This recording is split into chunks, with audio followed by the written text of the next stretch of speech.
Hello, welcome to the Awakened Healer Within.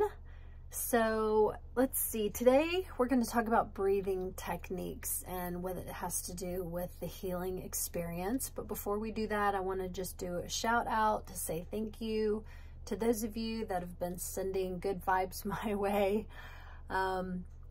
Living in Alaska, I'm very used to snow, but we're actually getting way more than what I have ever seen. And it involves like shoveling extensively every single day. I think today was day 9 for me in a row. And it's not just like shoveling a deck. It's like shoveling walkways and roofs and driveways. It's a lot. And if you've never shoveled snow, depending on how cold it is, it can either be like powder or it can be heavy as a brick. And we've had a little bit of both. But needless to say, my body pulled some bicep muscles, which I've never done because it was so heavy. And I think just doing it every single day. But anyway, so thank you to those of you, you know who you are, that have been sending my body some extra good healing vibes. I'm very grateful. I have to say that for people that do live out here that aren't healers, I don't know how they do it, because if I was not able to run energy through my body to be so body aware, you know, I can tell exactly where my body is like, help me, right? And that's what I do. I focus on that every night. And if I didn't, I don't think I could do this. So, we're kind of going to go into the depths of the breathing with our topic today, because it is so important when you are working on yourself, when you are taking that healing aspect into the depths of the cells, of the DNA blueprints, into that crystalline forms. It's utilizing the breath. And Thich Nhat is the one that loves stepping through. I notice when we talk about breathing, he's the one that did the bone breathing meditation video that I have for sale on my website. It's a long video, but it's very in depth into the marrow of the bones, and it definitely, in my opinion, one of the deepest, most emotionally benefiting meditations out there. Bone breathing, it's amazing. And anyway, and I was channeling Thich Nhat Hanh the whole time. He wanted to help me write it and actually do the healing through it. So you can check that out on my website if you're interested. But anyway, so he's coming through today wanting to talk a little bit more in depth about how important this breathing is, because again, for some of you, maybe you've been healing for years and years and you know exactly what I'm talking about. You're like, yep, the breath is the movement, it's the drive, it's the oxygen that goes into the body that helps that healing process. And then some of you may be brand new at this and you are not aware at all of what the breath is. But I always say tap in to your higher self, because your higher self is going to guide you and promote you to do specific things at specific times with your breath, and just trust that. At least that's what happened with me. You know, my guides, my higher self, they're amazing. They will just sit there and walk me through the healing and tell me exactly how to breathe and when. And I hope your guides do that too, because it's amazing. I'm so grateful to them for doing that. So the types of breaths that they want me to talk about, there's a couple in particular, and then I have a feeling Thich is going to come in and ride off of something else. But the first one that they're bringing up is the double exhale. And that's just a term that I gave it. Not that you could look up double exhale, but that's just what I call it. This is the type of breath that helps remove the dense lower vibrations out of the body that can sit in dormants or sit in stagnant states. And it helps to push and move them out of the body. The way a double exhale works is you take a deep breath in through the nose, but when you exhale, you're going to exhale through the mouth. When you get to the bottom of the exhale, you're going to pause and then push the rest of the air out with force. So it would be like this.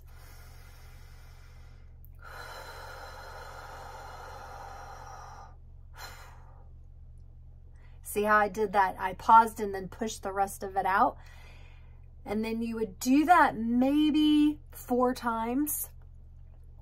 And you really want to focus on emptying the lungs completely, because when you study the lungs, there are lots of little, like tentacles, but they're like little, I always say ravioli,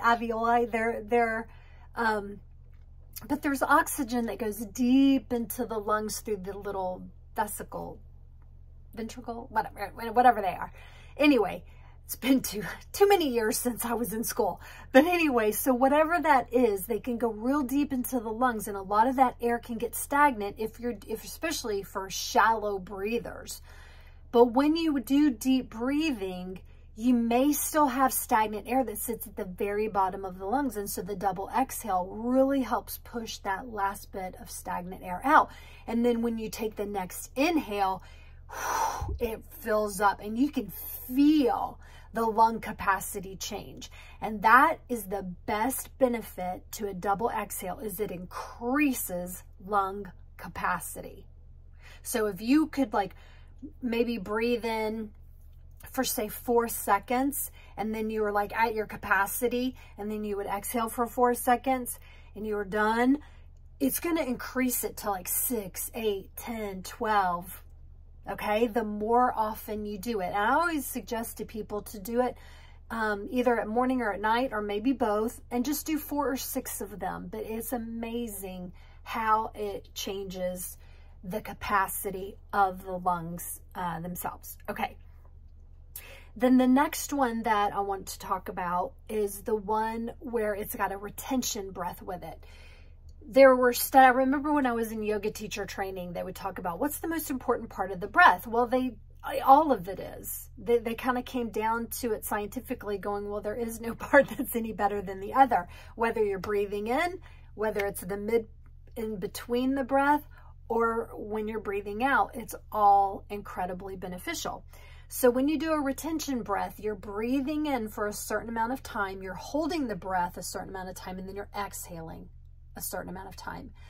And those numbers can change. I say follow your instincts, because I have learned from many different teachers that some of them say, you know, you should breathe in for a certain amount of seconds and then hold double that and then exhale back to the norm. Anyway, there's a lot of different things about it, but ultimately do what your instincts guide you to do, because it's still going to be beneficial no matter what. So we're going to practice that one today. I've got my shamanic drum with me that I had made here in Alaska, and I'm just going to tap on the drum so that we can count, and I'm just going to take you through the retention.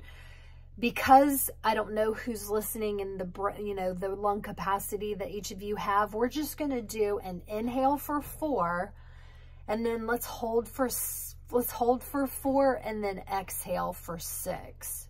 Okay, and we'll just take that, see how it goes. Inhale, 1, 2, 3, 4.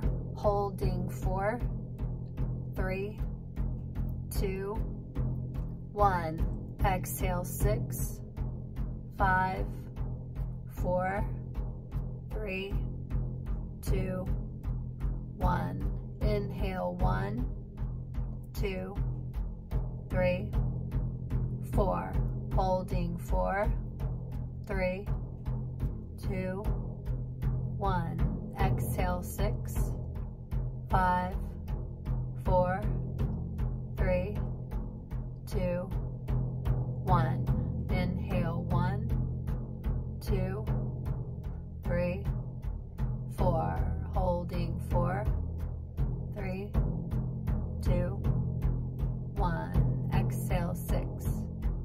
5, 4, 3, 2, 1.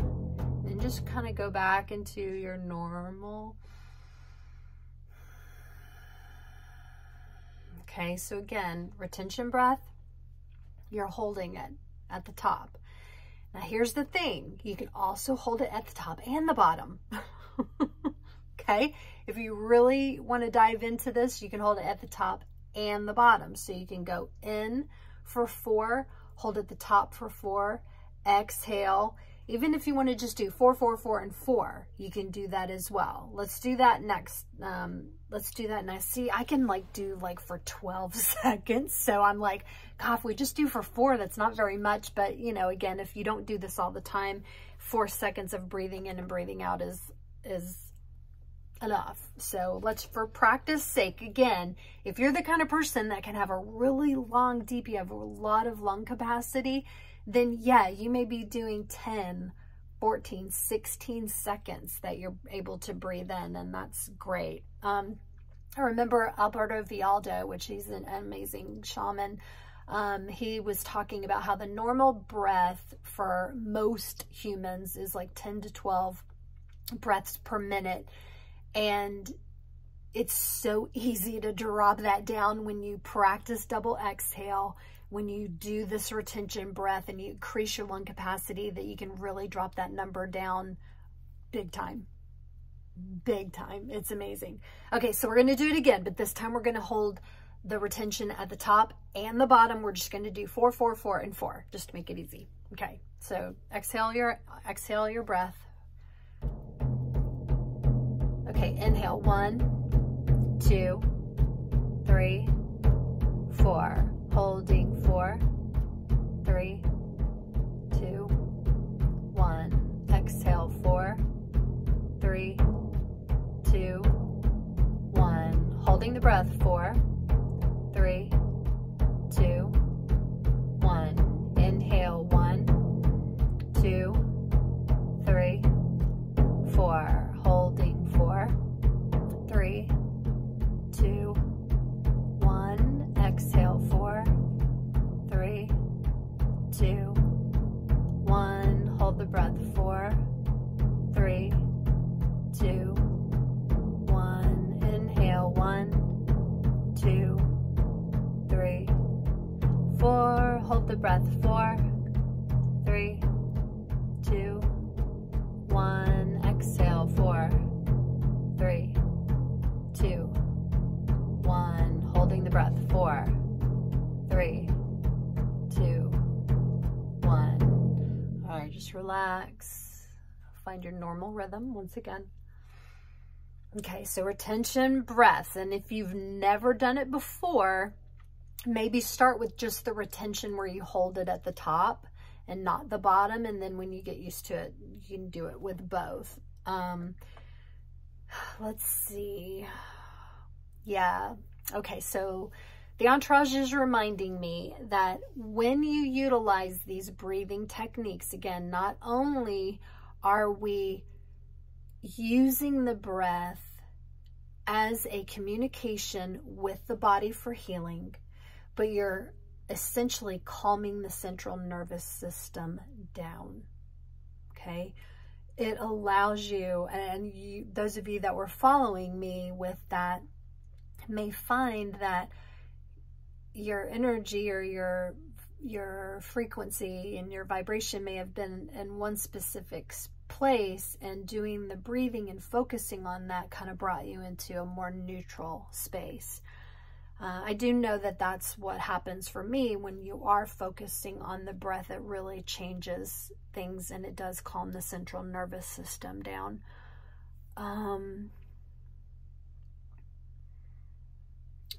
Okay, let's see, what else do they want to talk about?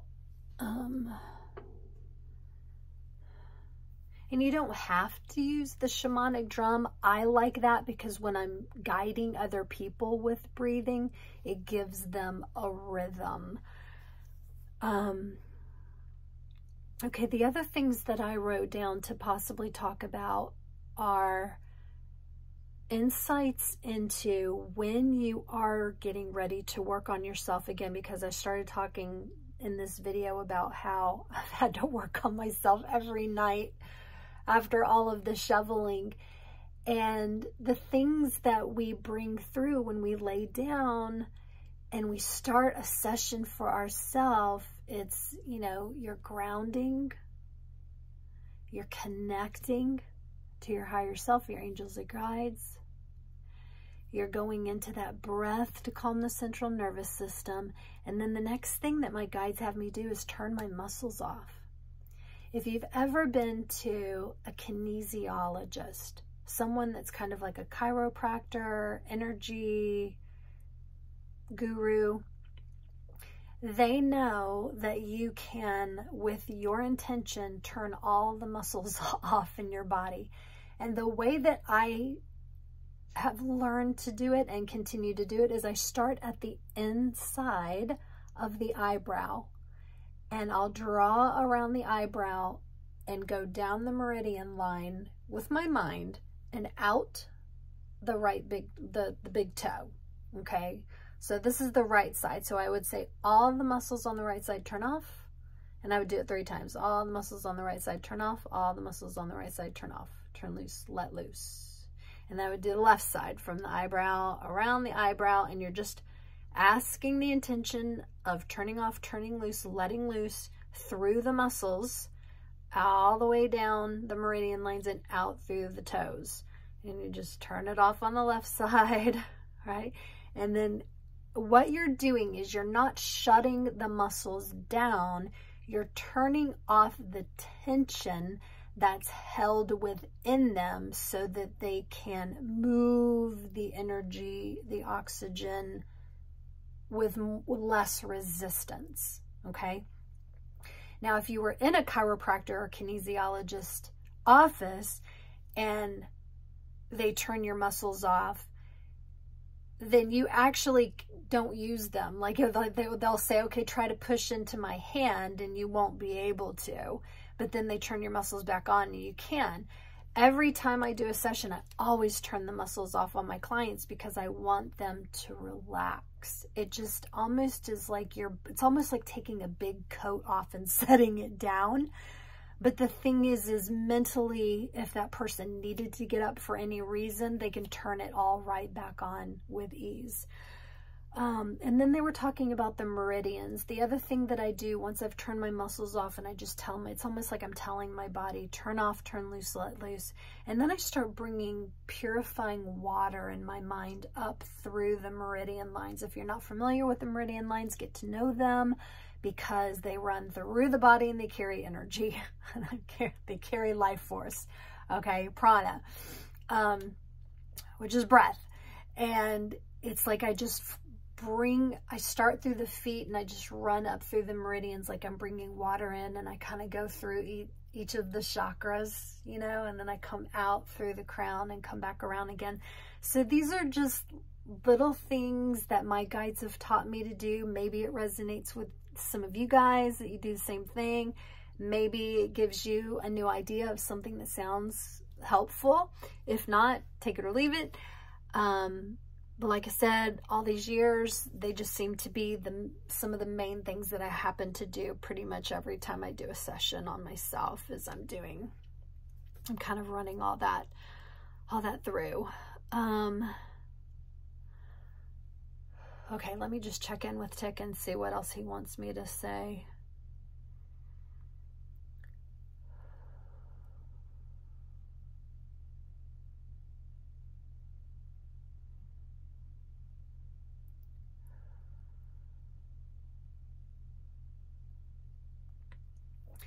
Okay, so he's talking about the fact that when you do bring in the breath awareness to speak with yourself, it opens up the communication with your guides, allowing you to be able to respond and to be able to hear them through your clairs with more ease.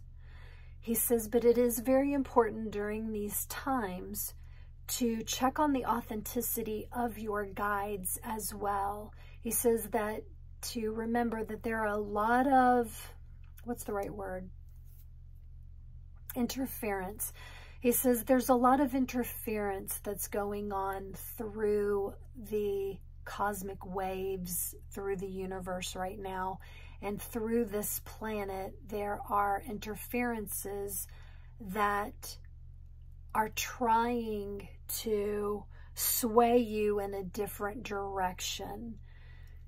And I mean, it's sad to say this, but my guides have been teaching me this for a few years now, where they ask me to ask them for their authenticity, asking them for their origin, because they want me to always be protected and in my authentic space.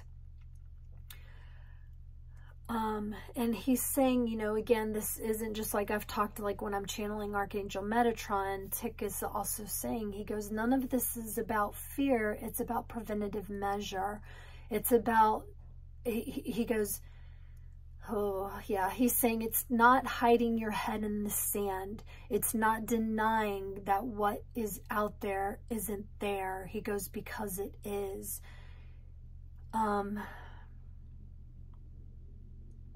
It's about being honest with what is really going on in the world today. And when your guides are bringing through information to help you, again, free will, you can choose to dismiss it and say, yeah, I would rather not put my energy toward the idea that that could happen. But he says that that's also turning a blind eye. It's like, you know, going into the unknown with your eyes covered. And he says it's important in today's day and time that it's important to go into the unknown, but have your eyes open. Because he's like, because there's a lot to see, and there's also a lot to feel. He says, drop into the heart center when you, what? Okay, he wants me to give you an example. So like the other night, I was lying in bed and I was calling in my guides to help me help myself with the healing, to relax my muscles, to relax my back and my arms from all the shoveling. And I felt a very cold energy come in on my left side. I knew it was female because that's kind of how my guides work with me, is they know that if they're female, they come in on my left. If they're men, they come in on my right. But she came in on my left side and I could feel her. And then again, because Archangel Metatron has been working with me for years now about ask your guides and make sure it's authentic, right? And so I asked who she was, and she happens to be a woman that's from the Pleiades that comes in and helps me with calming and relaxing my body when I need it. And there was the message of check her authenticity, you know. And again, your guides aren't going to be like, oh, really? You know, I've been helping you all these years and you're seriously asking me if it's really me? Believe me, if you get that type of response, then you might as well just command that person leave. Because your guides are never going to respond that way. Your guides are going to be like, yep, I'm from the light, and they're going to touch your heart chakra and they're going to make it go. You can feel it. You can feel it. And it's just like this added beautiful validation that before you get started, that you are connected and that you're feeling something that is divinely in your highest good. And your guides are never going to get upset because you ask their authenticity. But because there are interferences out there that are posing as your guides or bringing through energy on that same wavelength, just check. And I can already feel that there will people that would be like, why would you even go there? It's not because I want to go there. It's because we have to. It's not saying, and you're not going to invite it in by addressing it. It's not like that. Thich is like, it's all around you right now. It's just all around you, waiting for the invitation. Because that's the thing, is when you don't recognize it and command it to leave, like call it out and command it to leave, that negative energy or entity stays. Because it says, well, you didn't, they'll say, well, you didn't tell me no. And it's like, do you really want to be the one that's like, la-di-da, there's nothing going, everything's fine, it's all cake and cookies, you know? If I call in my guide, then I've called it, you know, whatever, and just pretending that everything is okay. That's being, it's kind of being ignorant to the fact that there is stuff going on out there, and our guides are here to warn us in a loving way that we can step into the preventative aspect with joy and love, and just do the right thing by checking in ahead of time. What was the other thing?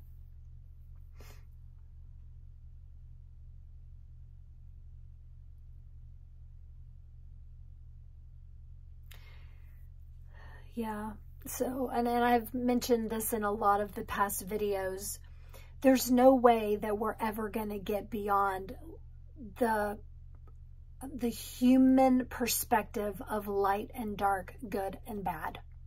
It is what it is. Hopefully it will change once the ascension has been completed, but at this point, you can't run and you can't hide from it. Oh, what do you say?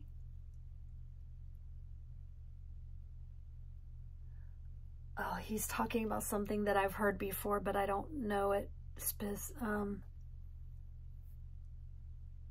Oh, what? Oh, it's like on the tip of my tongue. He's talking about when you have things coming against you, it's better to know, get to know what is something about getting to know your enemies better. In other words, it's don't be oblivious to something that's right there. It's know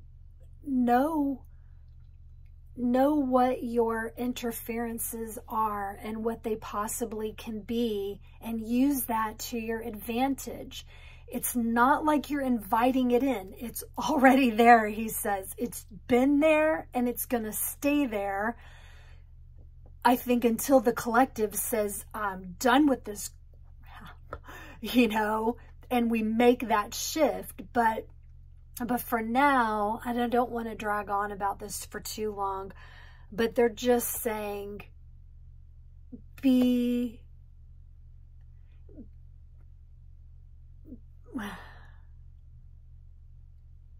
observant. He's like, be observant. Hold that neutral, loving space that's in the middle. In the middle is where there's harmony. It's not all good. It's not all bad. It's in the middle is where we have balance. And he says, and just breathe from there. And don't just be in that loving, neutral space and check. and then utilize what you've been taught to help you, because they are here to help us. Not to scare us, but to help us, because it is what is going on. And wouldn't you rather be helped than ignored? Wouldn't you rather have a heads up that you probably want to check some authenticity of some things. And here's another thing that he's reminding me.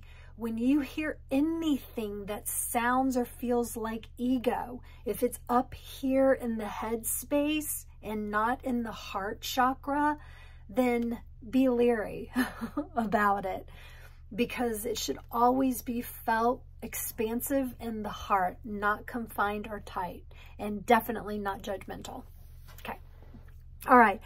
And with that, I think we're going to leave it. We've got one more Awakened Healer Within on the 26th next week, and then that's going to wrap up this series. We will recap everything that we've potentially talked about, some of the tools and techniques that have been given to us from the Entourage. So thank you for watching today. Sorry it kind of dragged on. Yeah, and again, happy holidays to those of you that are celebrating, and wherever you are in the world, may peace and love snow upon you. All right, take care until next time. Bye.